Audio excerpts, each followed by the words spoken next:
મિત્રો, આજના વિડીયોમાં આપણે નેશનલ ફિલ્મ એવોર્ડ 2025 વિશે વાત કરીશું। હાલમાં જ નેશનલ ફિલ્મ એવોર્ડ છે તે જાહેર કરવામાં આવ્યા છે।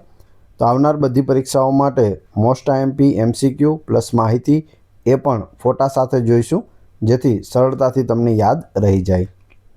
છેલ્લે તમારી ટેસ્ટ પણ લેવામાં આવે છે, તો વિડીયો વ્યવસ્થિત જોવો, પૂરો જોવો અને ટેસ્ટ આપી તમે તમારું નોલેજ પણ ચેક કરી શકો છો।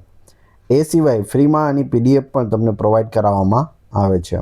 તો જોઈએ ખૂબ જ અગત્યનો આ વિડીયો।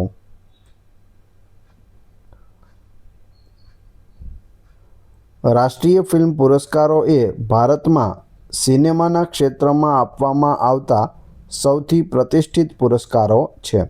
શેમાં આપવામાં આવે તો સિનેમા જગતને। સ્થાપના અને સંચાલનની વાત કરીએ તો આ પુરસ્કારોની શરૂઆત 1954માં થઈ હતી। તેનું આયોજન અને સંચાલન ભારત સરકારના માહિતી અને પ્રસારણ મંત્રાલય હેઠળના ફિલ્મ મહોત્સવ નિદેશાલય દ્વારા કરવામાં આવે છે। આ પુરસ્કારોનું વિતરણ કોણ કરે છે તો ભારતના રાષ્ટ્રપતિ દ્વારા આ પુરસ્કારો છે તે આપવામાં આવે છે। ઉદ્દેશ્ય શું છે તેનો તો ભારતીય સિનેમામાં કલાત્મક અને ટેકનિકલ શ્રેષ્ઠતાને પ્રોત્સાહન આપવું, વિવિધ પ્રાદેશિક ભાષાઓમાં બનેલી ઉત્કૃષ્ટ ફિલ્મોને સન્માનિત કરવી, ભારતીય સંસ્કૃતિ, સામાજિક મૂલ્યો અને રાષ્ટ્રીય એકતાને દર્શાવતી ફિલ્મોને પ્રોત્સાહન આપવું, આ બધા તેના ઉદ્દેશ્ય રહેલા છે। મુખ્ય શ્રેણીઓની વાત કરીએ તો રાષ્ટ્રીય ફિલ્મ પુરસ્કારો મુખ્યત્વે બે શ્રેણીઓમાં વહેંચાયેલા છે, જેમાં ફીચર ફિલ્મો અને નોન ફીચર ફિલ્મોનો સમાવેશ થાય છે। ફીચર ફિલ્મો, જેમાં પૂર્ણ લંબાઈની વાર્તા આધારિત ફિલ્મોનો સમાવેશ થાય છે, જ્યારે નોન ફીચર ફિલ્મોમાં દસ્તાવેજી, શૈક્ષણિક અને શોર્ટ ફિલ્મોનો સમાવેશ થાય છે। આ સિવાય મુખ્ય પુરસ્કારોને બે ભાગમાં વહેંચવામાં આવે છે: સુવર્ણ કમળ એટલે કે ગોલ્ડન લોટસ અને રજત કમળ એટલે સિલ્વર લોટસ। સુવર્ણ કમળમાં શ્રેષ્ઠ ફીચર ફિલ્મ, શ્રેષ્ઠ દિગ્દર્શન, શ્રેષ્ઠ બાળ ફિલ્મ વગેરે જેવા સર્વોચ્ચ પુરસ્કારોનો સમાવેશ થાય છે, જ્યારે સિલ્વર લોટસમાં શ્રેષ્ઠ અભિનેતા, શ્રેષ્ઠ અભિનેત્રી, શ્રેષ્ઠ સહાયક અભિનેતા અભિનેત્રી, પ્રાદેશિક ભાષામાં શ્રેષ્ઠ ફિલ્મ, શ્રેષ્ઠ ગાયક ગાયિકા, શ્રેષ્ઠ પટકથા વગેરે જેવા અનેક પુરસ્કારોનો સમાવેશ થાય છે। હવે આપણે એમસીક્યુ જોઈશું। 71માં રાષ્ટ્રીય ફિલ્મ પુરસ્કારો ક્યારે રિલીઝ થયેલી ફિલ્મો માટે આપવામાં આવ્યા છે? તો હાલમાં જે આપવામાં આવ્યા છે કેટલામાં છે? 71માં છે, એ પણ યાદ રાખજો। અને કયા સમયગાળા માટે આપવામાં આવ્યા છે? તો જવાબ આવશે 1 જાન્યુઆરી 2023થી 31 ડિસેમ્બર 2023, એટલે 2023 માટે આ પુરસ્કારો આપવામાં આવે છે અને આની જાહેરાત હાલમાં જ કરવામાં આવી છે। રાષ્ટ્રીય ફિલ્મ પુરસ્કારો કોના હસ્તે આપવામાં આવે છે? તો તે રાષ્ટ્રપતિના હસ્તે આપવામાં આવે છે। આપણા વર્તમાન રાષ્ટ્રપતિ કોણ છે? દ્રૌપદી મુર્મુજી છે, તમે અહીં ફોટોમાં જોઈ શકો। રાષ્ટ્રીય ફિલ્મ પુરસ્કારોની જાહેરાત કયા મંત્રાલય દ્વારા કરવામાં આવે છે? તો મંત્રાલય આવશે કેન્દ્રીય માહિતી અને પ્રસારણ મંત્રાલય। ત્યારબાદ રાષ્ટ્રીય ફિલ્મ પુરસ્કાર 2025માં શ્રેષ્ઠ અભિનેતાનો પુરસ્કાર કોને આપવામાં આવ્યો છે? શ્રેષ્ઠ અભિનેતા, જવાબ આવશે શાહરૂખ ખાન, જવાન ફિલ્મ માટે, તમે ફોટો જોઈ શકો, જવાન મૂવીનો છે। અને બીજા છે વિક્રાંત મેસી 12th ફેલ માટે, આ છે વિક્રાંત મેસી 12th ફેલ માટે તેઓને મળ્યો છે। જવાબ આવશે ઓપ્શન ડી, એ અને બી બંને, શાહરૂખ ખાન અને વિક્રાંત મેસી। રાષ્ટ્રીય ફિલ્મ પુરસ્કાર 2025માં શ્રેષ્ઠ અભિનેત્રીનો પુરસ્કાર કોને આપવામાં આવ્યો છે? શ્રેષ્ઠ અભિનેત્રીનો પુરસ્કાર છે તે રાની મુખર્જીને આપવામાં આવ્યો છે। કયા ફિલ્મ માટે? તો Mrs Chatterjee versus Norway, option A સાચો જવાબ છે। ત્યારબાદ રાષ્ટ્રીય ફિલ્મ પુરસ્કાર 2025માં શ્રેષ્ઠ સહાયક અભિનેત્રીનો પુરસ્કાર કોને આપવામાં આવ્યો છે? શ્રેષ્ઠ સહાયક અભિનેત્રી જવાબ આવશે બી અને સી બંને. એટલે કે ઉર્વશી, જેને ઉલ્લોજુક્કુ માટે મળ્યું છે, આ છે ઉર્વશી.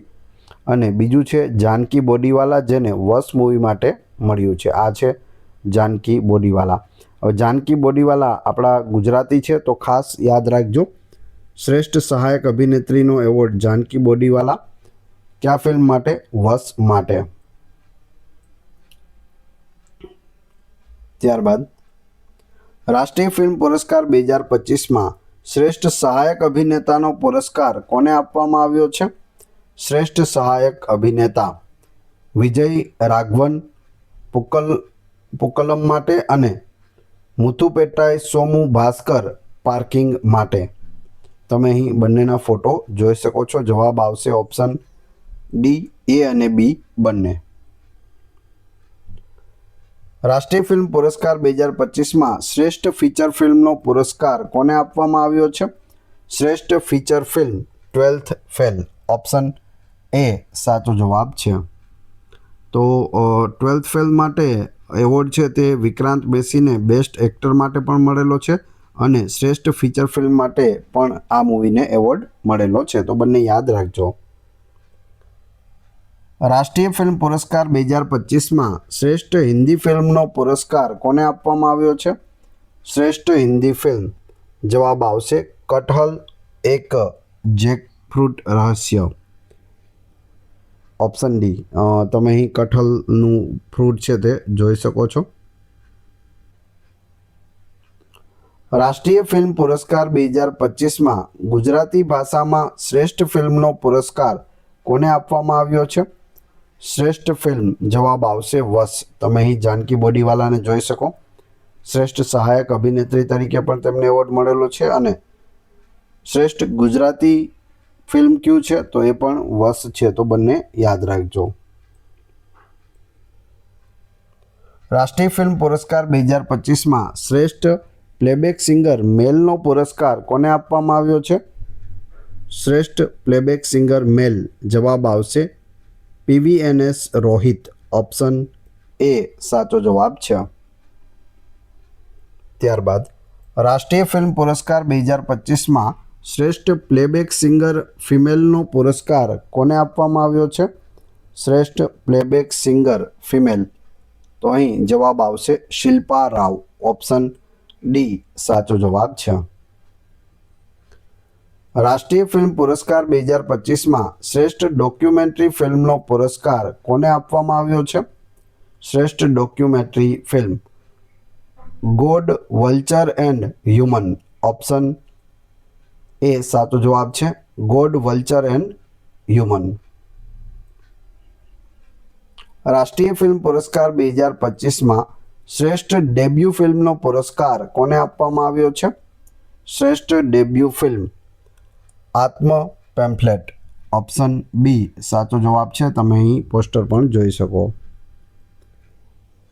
રાષ્ટ્રીય ફિલ્મ પુરસ્કાર 2025માં શ્રેષ્ઠ શોર્ટ ફિલ્મનો પુરસ્કાર કોને આપવામાં આવ્યો છે?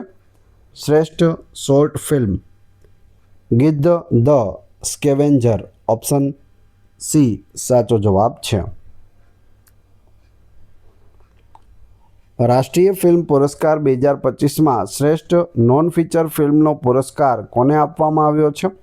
આનો જવાબ જોઈએ તે પહેલાં તમને જો વિડીયો પસંદ આવી રહ્યો હોય, કન્ટેન્ટ સારું લાગી રહ્યું હોય તો વિડીયોને લાઇક અવશ્ય કરી દેજો અને ચેનલ ઉપર નવા હોય તો ચેનલને પણ સબસ્ક્રાઈબ કરી લેજો, જેથી આગળ પણ તમને સારા વિડીયો મળતા રહે. આમાં જવાબ આવશે ફ્લાવરિંગ મેન. ઓપ્શન ડી સાચો જવાબ છે. Flowering man. Option D. રાષ્ટ્રીય ફિલ્મ પુરસ્કાર 2025માં શ્રેષ્ઠ AVGC એટલે કે animation, visual effect, gaming and comic ફિલ્મનો પુરસ્કાર કોને આપવામાં આવ્યો છે? AVGC. તો જવાબ આવશે હનુમાનને આપવામાં આવ્યો છે. ઓપ્શન એ સાચો જવાબ છે. રાષ્ટ્રીય ફિલ્મ પુરસ્કાર 2025માં શ્રેષ્ઠ પોપ્યુલર ફિલ્મનો પુરસ્કાર કોને આપવામાં આવ્યો છે? Best popular film. તો જવાબ આવશે રોકી ઓર રાની કી પ્રેમ કહાની. ઓપ્શન એ સાચો જવાબ છે. ખૂબ જ સરસ મજાનું આ મૂવી છે. અન્ય પુરસ્કારોની વાત કરીએ તો બેસ્ટ એક્શન ડાયરેક્ટર નંદુ પૃથ્વી હનુમાન માટે, બેસ્ટ સિનેમોટોગ્રાફી વૈભવી મર્ચન્ટ રોકી ઓર રાની કી પ્રેમ કહાની માટે, બેસ્ટ મ્યુઝિક ડાયરેક્ટર જીવી પ્રકાશ કુમાર વાથી માટે અને હર્ષવર્ધન રામેશ્વર એનિમલ મૂવી માટે, બેસ્ટ મેકઅપ શ્રીકાંત દેસાઈ સેમ બહાદુર માટે, best director Sudipto Sen Kerala story માટે. હવે તમારી ટેસ્ટ, જે આપણે વિડીયો જોયો તેમાંથી તમને અહીં પ્રશ્નો પૂછવામાં આવે છે, જેનો જવાબ તમારે ક્રમશઃ કમેન્ટ બોક્સમાં આપવાનો છે, જેથી તમને ખ્યાલ આવે તમને કેટલું યાદ રહે છે. એ પછી આપણે પીડીએફ વિશે પણ વાત કરીશું. પ્રશ્ન 1, રાષ્ટ્રીય ફિલ્મ પુરસ્કાર 2025માં ગુજરાતી ભાષામાં શ્રેષ્ઠ ફિલ્મનો પુરસ્કાર કોને આપવામાં આવ્યો છે? બીજો પ્રશ્ન, રાષ્ટ્રીય ફિલ્મ પુરસ્કાર 2025માં શ્રેષ્ઠ અભિનેતાનો પુરસ્કાર કોને આપવામાં આવ્યો છે? અહીં ઓપ્શન પણ આપેલા છે, ફોટોઝ પણ આપેલા છે, તમારે ફક્ત કમેન્ટ બોક્સમાં જવાબ આપવાના છે. ત્રીજું, રાષ્ટ્રીય ફિલ્મ પુરસ્કાર 2025માં શ્રેષ્ઠ અભિનેત્રીનો પુરસ્કાર કોને આપવામાં આવ્યો? ત્રણેના ક્રમશઃ કમેન્ટ બોક્સમાં જવાબ આપી દેજો. વાત કરીએ પીડીએફની, તો આ વિડીયોની ફ્રી પીડીએફ તમને ટેલિગ્રામ અને વોટ્સઅપ ગ્રુપમાં મળી જશે, જેની લિંક ડિસ્ક્રિપ્શનમાં પણ આપેલી છે. વિડીયો પસંદ આવ્યો હોય તો લાઇક, કોમેન્ટ, શેર અને સબસ્ક્રાઈબ કરવાનું ના ભૂલશો. આ ચેનલ ઉપર ઘણા બધા વિડીયો અવેલેબલ છે. તમે ચેનલના નામ ઉપર ક્લિક કરી વિડીયોમાં જઈ બધા જ વિડીયો જોઈ શકો છો. Thanks for watching my video.